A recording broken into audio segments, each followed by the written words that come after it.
ვიდრე ანუ პროკურატურა დააკავებდა ამ ადამიანებს კომისიის წევრებს თქვენ დაიბარეთ ისინი და უთხარით მათ რომ basically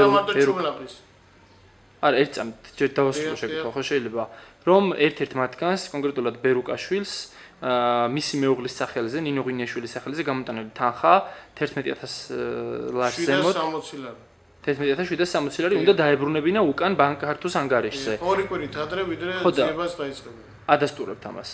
რას ქვია ადასტურებ? და საიდან გაიგეთ ეს ინფორმაცია?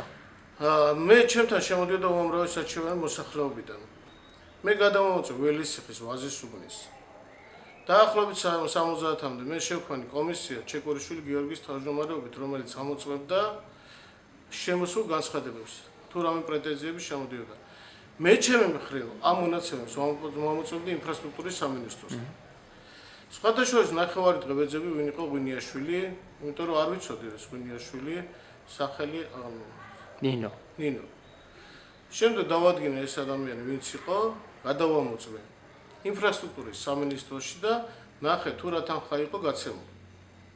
ეგრევე დავიბარე კომისიის წევრები სულ ყველა. ორთოიძეც ესწრებოდა? რა თქმა უნდა. რა აუცილებლად. და უთხარი, ვინ იყო ღვინიაშვილი? მე უთხარი, მაქვს ეს მონაცემი 11760 ლარი. ასევე იყო მის მეუღლეზე გაცემული თანხა. ის კანონიერად ოღონდ. მანამდე აღებული ქონდა. კომისიის მუშაობაში ჩარევის უფლება მე არც მქონია და არც ვერ ეღო. პროკურატურას რატომ არ აცნობეთ? ხომ ეხა ანუ არ იცოდით მაშინ რომ სისხლის სამართლის დანაშაული იყო თანხის მითვისება ეს? ანუ ერთი დოკუმენტის გაყალბება და მეორე თანხის მითვისება.